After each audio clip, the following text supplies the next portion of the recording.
Dan probably needs no introduction to an audience of English language teachers, and we're really grateful to you, Dan, for contributing to the workshop today. You've taken part in many of them before. Dan's got extensive experience of teaching English language at A-level and as an AQA examiner, writing textbooks, contributing to the EMC magazine and the Englang blog, and most recently as a podcaster with the New Lexis podcast. So Dan's going to share with us now and with all of us how you can take the research that we've shared with you and put that into practice. Thanks, Dan. Thanks, Sam, and thanks very much for inviting me again. So, looking at how we might put this into practice, I think this gets easier every year for me, because I think as this goes on, from 2015 was the first one, I think 2019 we did this together, and now the 2020 session, the resources become even more sort of finely tuned to what we do at A-level, and that's great credit to the linguists at University of York who are doing it, but also to Heather and Jill who've put together some of the material as well today. And I've got a very clear idea about how it all fits together with the A-level spec. So I think one of the things that's interesting about all of this as well is that if you were to look at some of the material, the pre-workshop material, and I'm sure many of you have, but there's probably quite a few who haven't seen all of it as well. There's a real wealth of material there that's fantastic for the A-level. And it fits really closely with what we really wanted to do. So when we were revising the specifications for English Language A-level, particularly the AQA one that I'm involved with, we really wanted to try and refresh the content, to bring it up to date, to look at the most recent research, and to encourage students and teachers to try and keep abreast of developments in linguistics and language study. So the material from 2015 and 2019, which Jill Lavender's done a really good index for, talks you through some of those things. And a few of those things, such as discussions about Jafaican, as it's being termed, or multicultural London English, as Don was saying, is the more sort of accepted term for it. Those sort of debates have been really prominent. There's some great stuff there. Lots of students have talked about that kind of material in the the exams and their own language investigations and the like. What we also see are some interesting things around the ways in which people talk about sort of online identity as well. There's been lots of work that students have done the last couple of years on accent and social attitudes. More recently as well, last year, Carmen Llamas spoke at this CPD session, and in this year, February 2020, she spoke to 700 A-level students in London about the work that she and Dom Watt had been doing on judgments about accents. Carmen and Dom have also written for E-Magazine, so the February edition of that this year. Catherine Lang, who spoke last year, is also speaking in September at our E-Mag-E conference, looking at child language development. So there's already been, lots of stuff disseminated through other routes as well, and there's bound to be more that will come out of today as well, in various other formats, I'm sure. But have a look at the website, have a look through some of the pre-conference material, and you'll find a wealth of really, really good stuff. So what I'm going to do quickly is just sort of talk through a few of the things that I think are really relevant from today's 4 sessions. I'll try to link them into the AQA spec. If you don't do AQA, I know there are a few people who aren't doing AQA or here today. They do link to other areas of things like OCR and EdXL and EduCAS. I've not kind of specified those, but I'm sure you'll be able to see where those fit in. And more broadly, I think one of the things I really wanted to kind of point out was that, what we really want to do with the A-level, as well as, obviously the aim of getting students good grades and, enjoying the course and finding interesting things about language along the way, is to really help them to develop as linguists. We want them to be sensitive to context and meanings of language. We want them to really think very carefully about the role of language in different situations and for different purposes. And we want them as well to think about what's gone before. We want them to look at linguistic research, think about studies that can inform their own work, and really feed into the kind of work they're doing on the A-level with you. And I think there's a really important thing that I've been sort of banging on about for ages with A-level English language, is that I think it's really important that when there's such a dearth of genuine language study on the GCSE for English, that we really want to get students to understand that language is worthy of study. And there are some really great courses that students can do as well. From the A level, they could go on to do lots of interesting courses in linguistics and language study. But we want them to kind of think a little bit about what language is as well. And I think there is a bit of a tendency when students are younger to think that language is just words. Maybe, a bit more with the focus on grammar as well, that language is just sentences. But I think what we really want them to do at A level is to realise that, as we can see from the work from these sessions, is that language is also about sounds, it's about strategies, it's about patterns, and it's about the social meanings that language can convey, as well as the sort of literal meanings too. So, one of the things that I think is important here to think about is with Claire's session. Session one that Claire put together was some really interesting stuff about language diversity and change, language discourses it crosses into as well, and it also helps with the language investigation. So the discussion of what we mean by standard is really important. Going beyond a simple kind of right-wrong binary is a really important area, I think, for us to explore on the course. And that idea of the standard changing over time and how that change isn't necessarily regular or even in geographical spread, but is something that we see occurring in a range of different ways. I think there's also some clear overlap we can see as well between change and diversity, and that links through to Dom's thing in session 4 as well. And I think as well, what we can see with Claire's session is that there's also some really interesting stuff there about the nature of change. One change leads to another. You might link that to things like the Great Vowel Shift, or if you've looked at American English, the Northern City Shift. Lane Green has talked about this in various things that he's written as well, observations about smaller changes in language being part of a wider kind of balanced system that adapts. There's also some really interesting stuff that Claire put forward as well that helps with project design for NEA language investigations. I'm sure we can look back at much of her stuff and think, what kind of lessons could be learnt from some of the methodology presented there. So some ideas there from Claire's session. Paul Drew's one as well was very interesting in terms of thinking about how we could link that to language and occupation. Also, I think really practical benefits for how we might approach this in the language investigation as well. I think the role of pragmatics is key there. Speech as action in certain contexts is a major part of what he was talking about. But I think it's really, really important as well to see that students understand very early on that language is more than just words. It can also be about the sort of implications of words. It can be about strategies that are employed when we choose our words and think about the sort of wider approaches we want to take. The role of context, as he was pointing out in the Q&A as well, the huge importance of context. We could say one thing in different contexts and it would mean very, very different things. And also the sort of idea of strategy. This is something I think, particularly on the AQA course, we've talked about trying to encourage students to think about the ways in which they can look at patterns of language, and strategies, strategic uses of questions can be one of the ways to approach that. So things like the predetermined nature of Q&A structure in courtroom interactions. But as well, I think, some really interesting uses of examples that Paul offered. And that's kind of a really good sort of model for students to follow, that sense that if you're looking at a wider strategy, you can always pin it back down to individual examples of language. So, for example, in the pre-conference material, the use of conjunctions to support the interpretation of cooperative questioning taking place when there is direct questioning going on.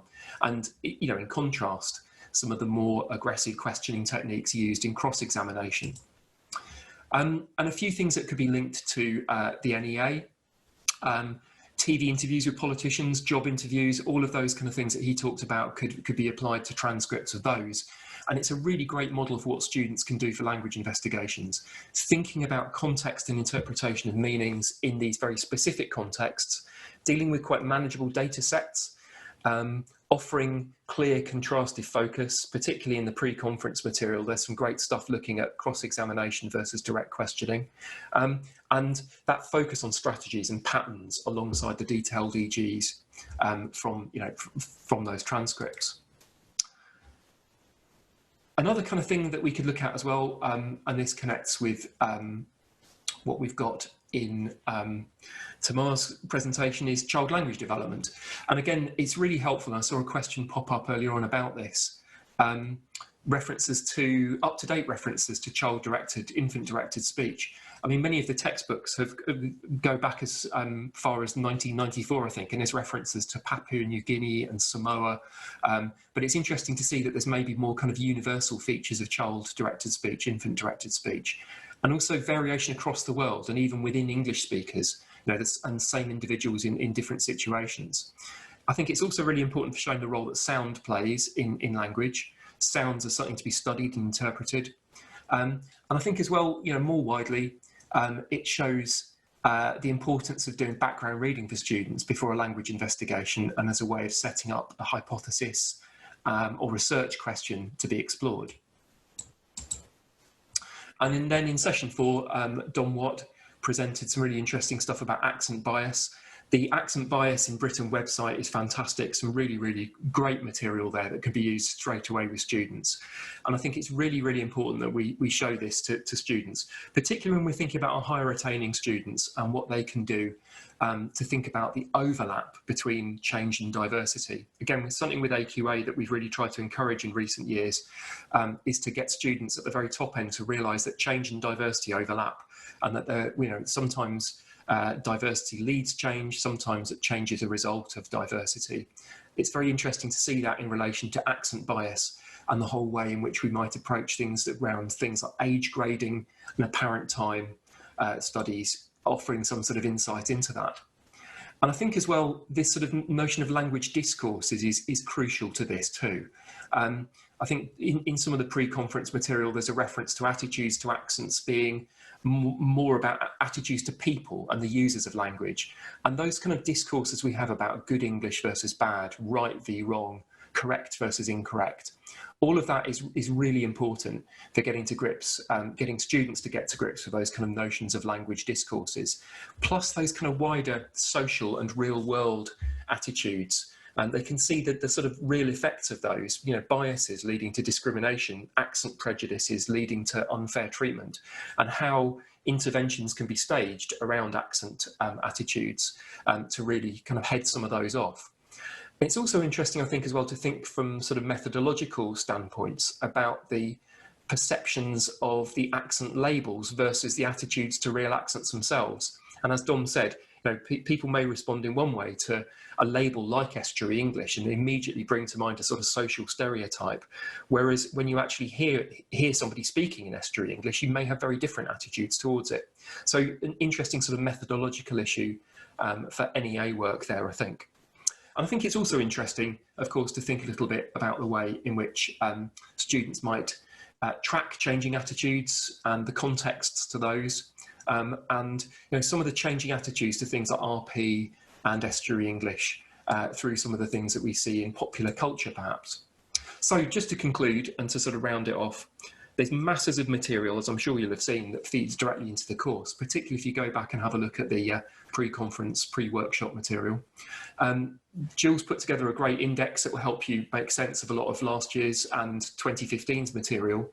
And just once again, thanks very much for doing all of this. It's so good to have this kind of material available for teachers of English Language A level. So thanks once again for doing this and for sharing your expertise with us all. I'll stop my sharing of the screen there. Thanks very much, Dan. So we're going to take just a few questions for Dan. We've got about 4 or 5 minutes to do that. I've got one very general one, and then there may be time for another one after that.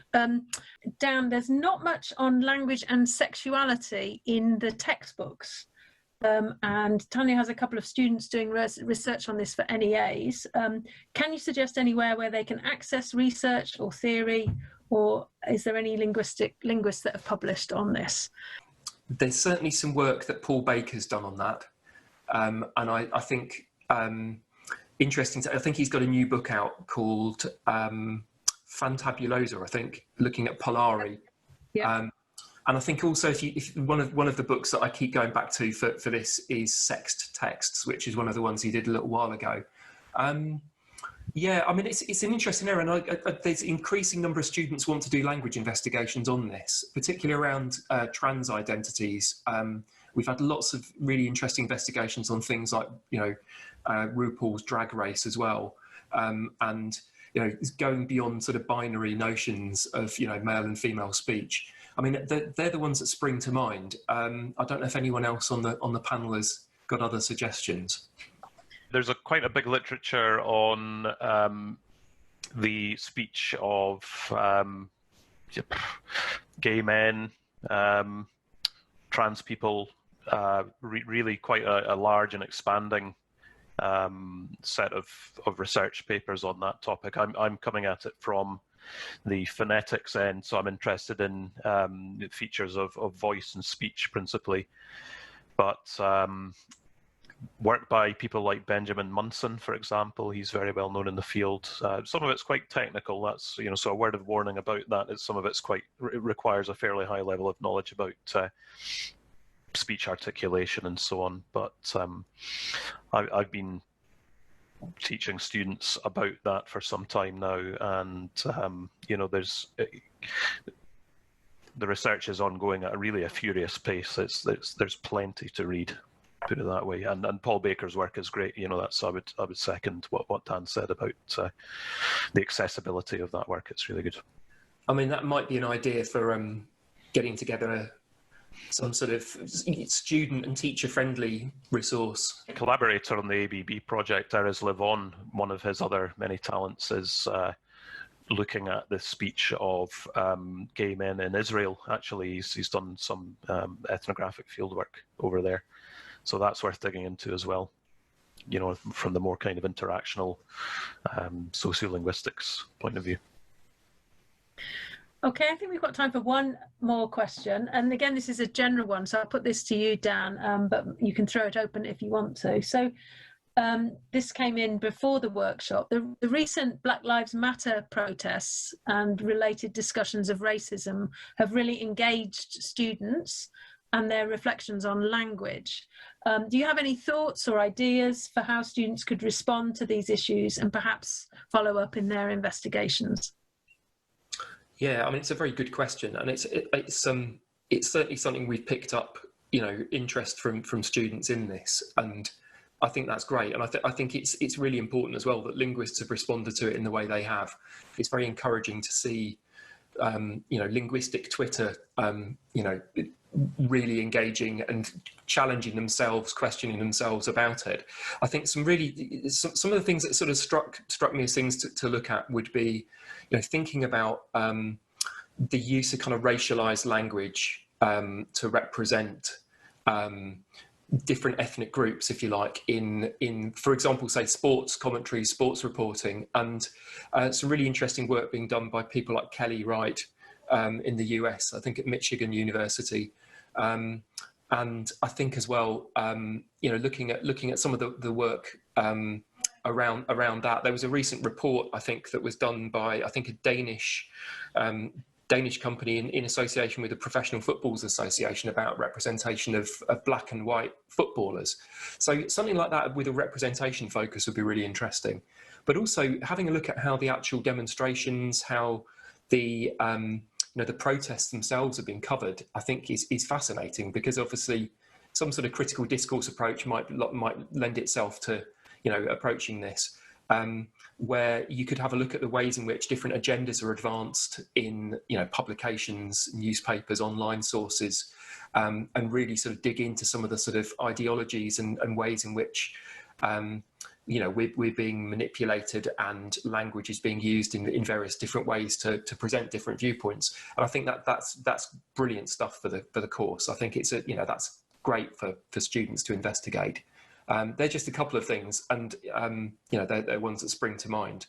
I think that's probably all we've got time for, but there's been loads of questions that we haven't been able to ask live, but we will post those with answers on the website.